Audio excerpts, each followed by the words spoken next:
ፍቅር አንዳንድ ጊዜም ቀለም ነው፣ ሌላ ጊዜ ደግሞ ቁስል ነው። ነገር ግን ፍሪዳ ካሎና ዲዮጎ ፊዮራ ሲሆኑ ፍቅር የነፍስ፣ የሥጋ፣ የጥበብ፣ የህመም፣ የውበትና የጭካኔ ማኅበርም ነበርም። ይህ የሁለቱ አርቲስቶች ታሪክ ብቻም አይደለም። ይህ ታሪክ የሁለት ሰማይ ምድሮችን ያገናኙ ግዙፍ ነፍሳት ውዝግብም ነበርም።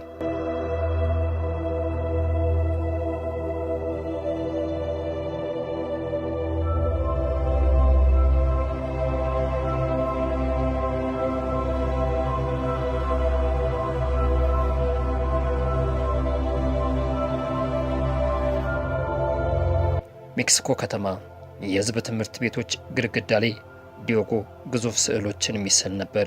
በረንዳው ላይ ፍሪዳ ደግሞ በወቅቱ ታዛቢም ነበረች። አንዲት ወጣት በአደጋ ምክንያት የተሰበረችውን አካል ያላት፣ ነገር ግን አይኖቿ እንደ እሳት የሚንበለበሉ ፍሪዳ፣ ዲዮጎ እንደ ዝሆን ግዙፍ፣ ፍሪዳ ደግሞ እንደ ርግብ የዋህ ነበረች። እሷም ስትጠይቀው ዲዮጎ መሳል ትችላለህ ስትልም ጠየቀችው። እሱም በስራው ጥልቀት አየቻት። ዲዮጎ የፍሪዳን የውስጥ ስዕል አየ። ፍሪዳ ደግሞ የዲዮጎን ብቸኝነት ተመለከተች። በመካከላቸው የነበረው መሳሳብ እንደ መገነጢስም ነበር። የዝሆንና የርግብ ጋብቻ ተብሎም ተጠራ። ነገር ግን ፍቅራቸው ሰላም አልነበረውም። ዲዮጎ ወዳድ ነበር። ከሌሎች ሴቶች ጋር የሚኖረው ግንኙነት ፍሪዳን እንደ ተሳለ ቢላዋም ልቧን ይቆራርጠው ነበር። በየቀኑ በህመም ትኖራለች። በየቀኑ በዲዮጎ ክህደትም ታለቅሳለች። ይሁን እንጂ እንደ ፍሪዳ ስትናገር እንዲህም ትላለች። በሕይወቴ ሁለት ትላልቅ አደጋዎች ደርሰውብኛል። አንደኛው አውቶቡሱ የሰበረው አጥንቴ ነው። ሁለተኛው ዲዮጎ ነው። ግን ፍሪዳ ያለ ዲዮጎ መኖር አልቻለችም።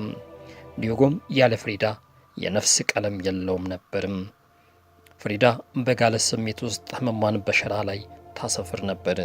የተሰበረው አሽከርካሪዋ ደም የሚፈስ ልቧን ትስላለች። ጥበብ ለሷ መዳኛ ነበረች። ዲዮጎ የዓለም ታዋቂ ሰዓሊ ቢሆንም የፍሪዳ ስዕል ውስጥ ግን የሚታየው ጥልቀትና እውነት ግን ዲዮጎን ሁሌም ይረብሸው ነበር። እርስ በርስ ይጎዳዳሉ፣ ይፋታሉ፣ እንደገና ይገናኛሉ። መለየት ሲያቅታቸው መዋደድ ደግሞ ሲያስማማቸው የኖሩ ጥንዶች ነው። ይህ የእውነተኛ የፍቅር ጥግ ነው። መላቀቅ የማይችሉ አስራቶች ናቸው። የፍሪዳ ሕይወት በአካል ህመም ማለቂያዋ ሲቀርብ ነው። ዲዮጎ ከጎኗም ነበር። እሷም ስትሞት ዲዮጎ እንዲህ አለ፣ የኔ የሕይወት ብርሃን ጠፋ። ፍሪዳን ማጣት በሕይወት የሠራሁት ትልቁም ስህተት ነበር አለ። እሷም በንዛዜዋ ውስጥ የጻፈችው ትልቁ ቃል ትኖራለህ፣ ጉዞህ ጣፋጭ ነበር፣ የትም ብትደርስ የትም ብትጠፋ ዲዮጎ ሁሌም በውስጥ የሕይወቴ ትልቁ ቀለም ሆኖ ይኖራልም አለችው።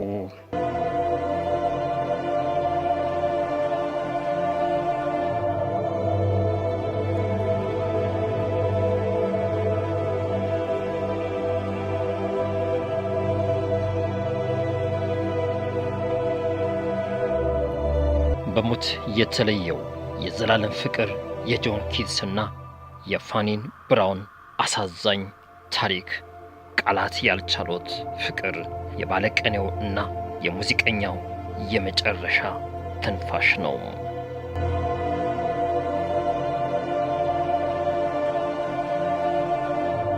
በዚህ ዓለም ላይ ፍቅር በብዙ መልኩ ይገለጻል። አንዳንዴ በደስታ፣ አንዳንዴ በምስጋና፣ አንዳንዴም ደግሞ በዝምታ፣ አንዳንዴ በናፍቆት። እናንተ ፍቅራችሁን በምን አይነት መንገድ ትገልጻላችሁ? ይህን እያነሳሁት ያለ ምክንያት አይደለም። ዛሬ የምነግራቸው ታሪክ በዓለም የሥነ ጽሑፍ ታሪክ ውስጥ እጅግ ውብና እጅግ አሳዛኝ ተብሎ የሚታወቅ የጆን ኪትስና የፋኒ ብራውን የፍቅር ታሪክ ነው። ታሪኩ የሁለቱ ወጣቱ ልቦች በሞትና በድህነት የተገደቡበት፣ ነገር ግን የፍቅር ቃላቶቻቸው ከሞት በላይ ለዘመናት የኖሩበት ታሪክ ነው። እንግሊዝ ሀገር ነው።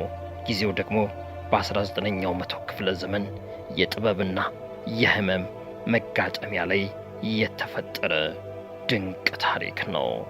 ጆን ኪትስም የተወለደው በድህነት ነበር። ገና በለጋ ዕድሜው ወላጆቹን በሞት ያጣ፣ የሕይወቱን ብዙ ጊዜ በሐዘንና በትግል ያሳለፈ ወጣት ነበር። ነገር ግን በሱ ውስጥ የማይጠፋ የቃላት ክምችት ነበር። የፍቅር፣ የውበትና የሕይወትን ትርጉም በግጥሞች ውስጥም ይንጸባረቁ ነበር። ኪትስ ግን ብቻውን ነበር። ከወንድሙ ሞት በኋላ የራሱን የሳምባ ነቀርሳ ህመም እየተዋጋ በለንደን ጎዳናዎች ላይ በብቸኝነት ይሰማው ነበር። በዚህ የሕይወቱ ጨለማ ውስጥ ነው ፋኒ ብራውን የተባለች ወጣት የገባችው። ፋኒ ቆንጆ፣ ፋሽን የምትወድ፣ በሕይወት የተሞላችና በወቅቱ የለንደን ማህበረሰብ ውስጥም የምትታወቅ ነበረች። ኪትስ ለመጀመሪያ ጊዜ ሲያያት ልክ እንደ ግጥም መጽሐፍ ገጽ ተገለጠችለት። እሱ ድሃ ገጣሚ፣ እሷ ደግሞ የፋሽንና የሕይወት አድናቂ መጀመሪያ ላይ ይሳሳቡ ነበር። ነገር ግን በፍቅር መውደድ መላውን ዓለም እንደሚያስገርም አያውቁም ነበር።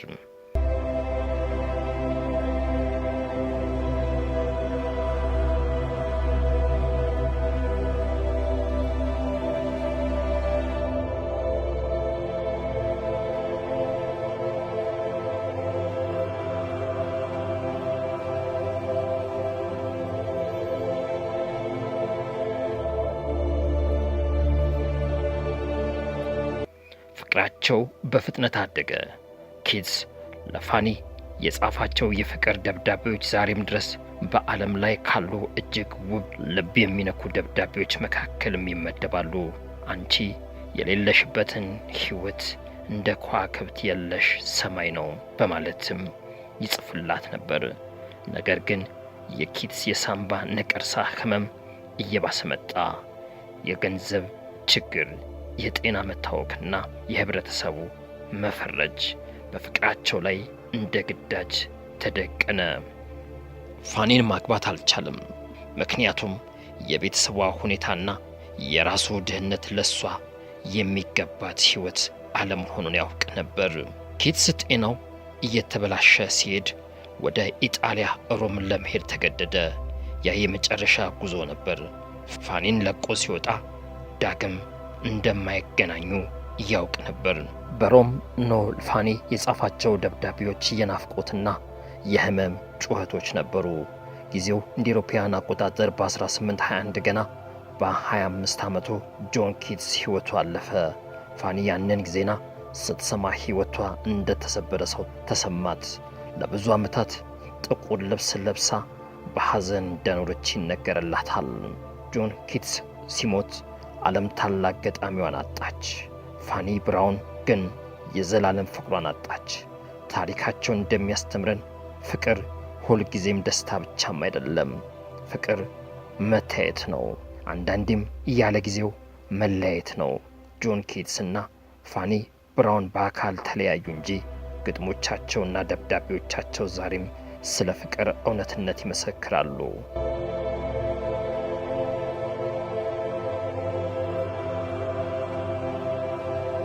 እናንተስ በዚህ ታሪክ ምን ተሰማችሁ?